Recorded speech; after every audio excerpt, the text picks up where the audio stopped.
back at Wisconsin Dells High School as the crowd's filing out, and what they saw was an exciting final 3 minutes of the fourth quarter, as what looked like it was going to be finally a walkaway. The Chiefs led wire to wire actually in this game, but had built their lead up to 14 points and looked like it wasn't even going to be close to final minutes. Baraboo had different thoughts, Bob, and came out with that press, gave us all kinds of trouble.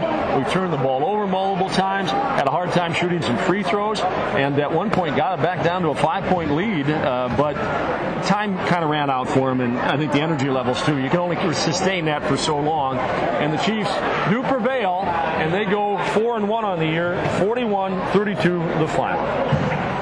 Well, and I think what we saw when that run for Baraboo started was what happens when we have these two freshmen out on the floor. They bring a lot of offensive skills, but they're still very young. They both made a couple of silly turnovers. That got the Baraboo run going. Momentum kicked in, and we were in big trouble. What looked like a blowout, you had called it with about 2 minutes to go, 14-point lead for the Chiefs. Suddenly, a couple of back-to-back turnovers by the freshmen, and we were in big trouble. I'm glad I didn't have to eat my words on that. I was wondering about it for a moment. But all in all, it still goes for a win for the Chiefs. 4-1 they go on the season, and that's a great start, Bob. Well, and we got a lot of decisions to make here, too. I think we've kind of decided that when we talk about the local point, turning point of the game, of course, the local point now will open up on 12 and 16.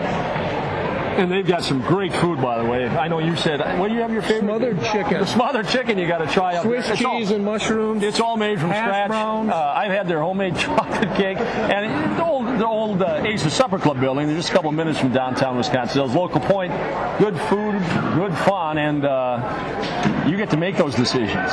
Well, the turning point of the game tonight. Early in that third quarter, Nate Gibson turned a rebound and a bucket down here that put us back up by 5 after Baraboo had made it a close game again. And they made a huge turning point with their press, but it ultimately didn't go their way. So, Gibson doesn't make that basket, doesn't get that rebound. Suddenly it was a one-possession game. We may not have came out of this winning by 9 points. That was a huge, huge shot as time ran out in the third quarter, that offensive board. And it did shift the momentum back to the Chiefs a little bit as Baraboo had started to get it. So we'll give that the turning point of the game, Nate Gibson, and that big rebound and basket follow-up. And also now it's time to name the Shields hot hand of the game. And boy, the weather's been lately. You got to stay warm this winter. You need your furnaces, either a new furnace or wood stove. Shields Fireside heating down on Highway 12 in Baraboo can take care of them. They got great rebates going on. And also, if you just need your furnaces fixed, had to take a look at it before you really go through the winter, they'll take care of you down there. They just do a great job. I've bought multiple things from Shields over the years. You can check them out on the web at shieldsfireside.com. Hot hand of the game tonight. Well, Ward had a big second half. He was cold in the first half, couldn't knock down a 3 to save himself. He made a lot of free throws down the stretch there when we kept putting him at the line, so he picked up a lot of his points at the free throw line, but again, we needed him.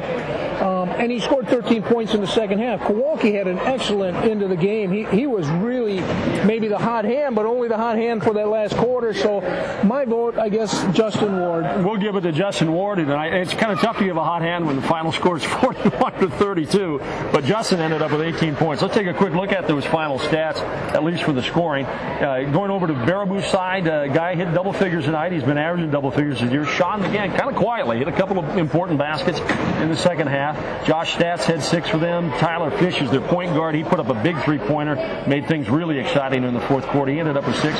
And as you mentioned, Mark Kowalski, their big 6'6" postman, I don't think even shot the ball in the first half. And then in the second half, came out and popped 3 in the third quarter, added another one. He ended up with 10 points. Over for the Chiefs, Justin Ward again, leading scorer of the season, coming in at 16.5. Added to that tonight, he ended up with 18 points tonight. Hit some big free throws here down at the end, too, really when we needed to ice it.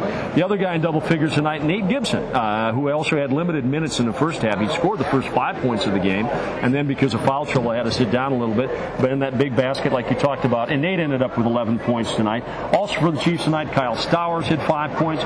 Shane Wyman added 4 points tonight. Bobby Blasky had 3 points also, and that did the scoring for the Chiefs tonight. Final score once again, 41-32. Chiefs over Baraboo.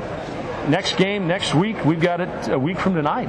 Back here, boys, again. Nakusa open up the SEC conference. But the other thing, like what we like to do every week with the post-game show, we like to end with the Supreme Awards honor roll, where we talk about who had the best games, not necessarily the best scores, but also the Sylvan from the Learning Center down in Baraboo. They sponsor our play of the game, and we show that every game at the end of the post-game show. So when the people are either watching our YouTube broadcast or they're visiting us on DellsTV.com to see the entire game, they've got to watch the whole entire post game and listen to us two goofballs talk so they can see the play of the game. And tonight, my vote goes for the slam dunk.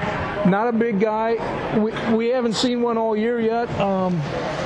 Yeah, I agree. Anytime somebody does something like that, it brought Baraboo to its feet. It brings the crowd to its feet, and for me, that was the play of the game. I agree with you. That will be the Sylvan Learning Center's play of the game. So, final score once again, 41-32. Chiefs go 4-1 on the year as they beat longtime rival Baraboo Thunderbirds here tonight. For Bob Lasky, I'm Bob Van Gendron. Join us next time for Chiefs basketball on DellsTV.com. We will leave you with the Supreme Awards honor roll and the Sylvan play of the game.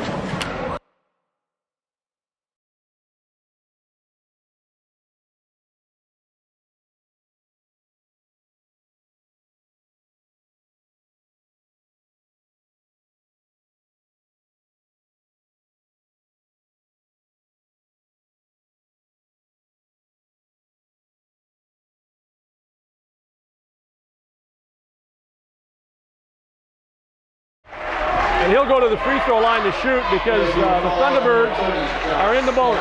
Or the Chiefs are in the bonus as the Thunderbirds pick up their 7th team foul. So the Chiefs will go 4-1 on the year, and Thunderbirds will even it up at 3-3. Well, and of course, River Valley got beat by Prairie du Chien the other night, the team that did beat us down at their house. So a great start for the Chiefs here in this early season.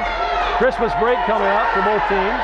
Ward's free throw is no good, knocked around, comes up with it again, still knocked around. Baraboo comes up with it, Ward comes back up with it, and Delmore finally ends up with the ball. Some sloppy ball handling by both teams, but MJ Delmore picks it up, and the Chiefs try to control it. Steal by Baraboo, and it's a dunk.